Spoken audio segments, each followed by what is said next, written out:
मंडळी, विशेष सेंद्रिय शेतीमध्ये आपले स्वागत आहे. मी तुमचा मित्र अण्णासाहेब जगताप, अर्थातच अण्णा भाऊ. मित्रांनो, तुम्हाला ह्या टायटलवरून किंवा ह्या थंबनेलवरून लगेच समजेल असं की मला काय सांगायचं आहे, काय आपल्या हे व्हिडिओमध्ये काय. तर 200 वर्षापूर्वीचा हे काय गोशा आंबा. आता बारखाने गोशा आंब्याची तुम्ही व्हिडिओ बघितले असते आपल्या ठिकाणी शेतात. हे जुना माळ आहे आमचा आणि ह्याच्यामध्ये तुम्ही ह्याचं खोड जर बघितलं तर खोडाचा तुम्ही विचार बी करणार नाही की इतकं मोठं खोड आहे. म्हणजे आपण जसं म्हणतोच ना, 4 जणांनी असं कवटाळ्यात धरलं तर कवटाळ्यात बसणार नाही, एवढं मोठं खोड आहे. आणि तुम्हाला विशेष म्हणजे सांगायचं म्हणजे माहिती आहे का, पण एक विनंती राहील बघा, आजचा व्हिडिओ खूप महत्त्वाचा आहे. थोडक्यात सांगणार आहे. आपल्या व्हिडिओवर किंवा आपल्या चॅनलवर कोणी नवीन जर असलं तर चॅनल सबस्क्राईब करा. फेसबुकला कोणी बघत असलं तर फेसबुकला फॉलो करा. तर महत्त्वाचं काय माहिती आहे का, हे जे आंब्याचं झाड आहे, ह्या आंब्याच्या झाडाला आपण पुनर्जीवन केलेलं आहे. आमचे मोठे बंधू आणि आम्ही. पूर्ण झाड जे होतं एवढं मोठं झाड होतं. तिकडच्या साईडला इकडं म्हणजे 1.5 एकरचा जे एरिया आपला, 1.5 एकरचं हे क्षेत्र आहे, 2.5 एकरचं. त्या दोन्हीचं जे काय दोन्ही शेतकऱ्याच्या ज्या बांधाने म्हणजे बाजूचे बांध आहेत, त्या बांधापर्यंत आपले झाड गेलेले आहे. म्हणजे झाडाचा तुम्ही घेर जर विचार केला, आकारमान जर तुम्ही काढलं तर एवढं मोठं होतंय की त्याचा असा आपला अंदाज किती फुटामध्ये होईल ते सांगता येणार नाही. लांबून सुद्धा तुम्हाला झाडाचं हे दाखवतो मी. पण तुम्हाला सांगायचं माझं हे काय आहे, इथं बघा तुम्ही, ते आपण जे काय पुनर्जीवन केलं म्हणजे मोठ्याले झाडं फाटे जे होते, फाटे आपण कट केले आणि फाटे कट करून जे काय खाली आपण वेगवेगळ्या ह्याच्यात काडी कचरा बायोमा जे होतं ह्याच्या बुडाला आपण टाकीत होतो.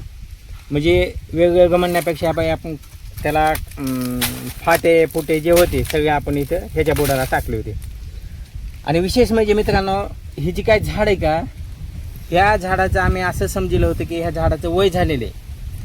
पण निसर्गाचं चमत्कार म्हणा किंवा काय त्याला संकेत द्यायचा होता आपल्याला एवढं अभ्यास नाही त्याच्यातला.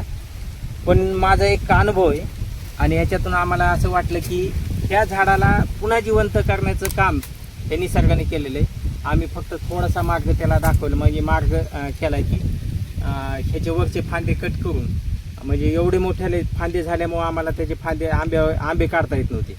त्याच्यामुळे आम्ही फांदे कट केले आणि त्याचे फाटे मोठाले आणि इथंच त्याचे लाकडं ठेवून दिली. म्हणजे त्या लाकडाचं खत झालं.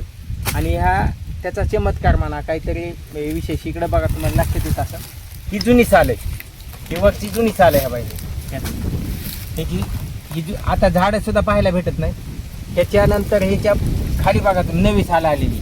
आता हे सुद्धा ओळखायला येत नाही, पण ह्याच्यापेक्षा बी पुढचं तुम्हाला दाखवते बाई, ही नवी साल आहे. आता हे डुकरं हे ते येते, हे डुकरं साल खाते ती. आता ही नवी साल आहे, नवी करकरीत आपल्याला लगेच लक्षात येते. ह्याच्या पुढचं बी पुन्हा आणखीन एक चमत्कार दाखवतो. ही साल आहे, ही नवी साल आहे. आणि हे जे काय ह्या मुळ्यात तुमच्या लक्षात येत असतात. म्हणजे जसं वाड्याच्या पारंब्याला जशा मुळ्या येतात तशा ह्या मुळ्या आल्यात. म्हणजे ही निसर्गाची किती मोठी किमया आहे आणि किती मोठा चमत्कार आहे, ह्या गोष्टी आपल्याला लक्षात यायला पाहिजेत. त्याच्यामुळं आपल्याला मोठ्याल्या झाडाचं पुनर्जीवन केल्याशिवाय पर्याय नाही मित्रांनो.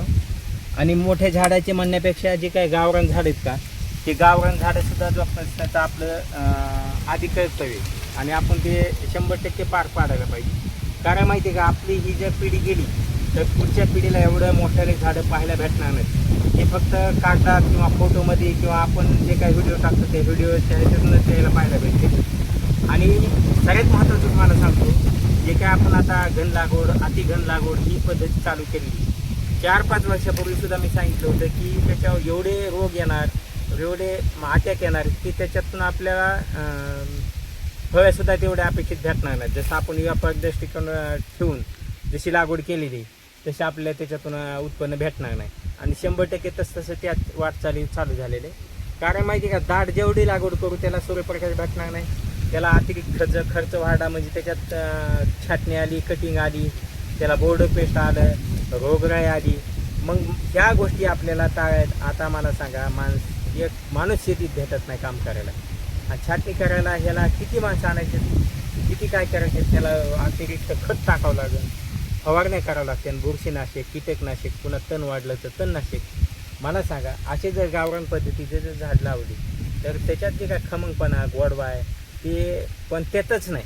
तुम्ही कोणत्याही बी पद्धतीत लावा, कोणत्या झाडाला आपण नाव ठेवायचं नाही, पण माझं एक प्रामाणिक मत आहे की देशी झाडं वाढवा.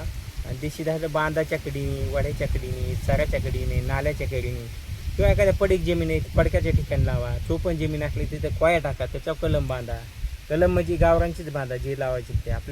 आपल्याकडे एवढे प्रकार आहेत, 25-30 प्रकार आहेत. आणि बरेचसे शेतकरी बांधवांना पाठवलेत, काय पाठवायचे राहिलेत. पण माझी एक कळकळीची विनंती की तुम्ही देशी झाडं किंवा गावरांची काय आंब्याची झाडं म्हणतो त्याचे 100% काही ना काही संगोपन करा. कारण आता कोया झालेले आहेत, जांभळाच्या आठवड्या भेटलेल्या आहेत. हे सगळं जेवढं आपल्याला भेटन तेवढं बांधाच्या कडीने, वाड्याच्या कडीने, रस्त्याच्या कडीने, नाल्याच्या कडीने, पडकाच्या कडीने या ठिकाणी टाकता येतात त्या ठिकाणी टाका. आणि आपलं निसर्गाचं संगोपन करा, निसर्ग वाचवा. आणि ते आपण जे म्हणतो ना की निसर्ग साखळी व्यवस्थित चालली पाहिजे, निसर्ग साखळी, हे आपण सुरुवात करायची. तेव्हा पुढच्या पिढीला ह्या गोष्टी सगळ्या समजणार आहेत आणि ह्या गोष्टीतून ते काहीतरी घेणार आहेत. आणि आपला निसर्ग, आपला वसुंधरा आहे का ही सुजलाम सुफलाम होईल.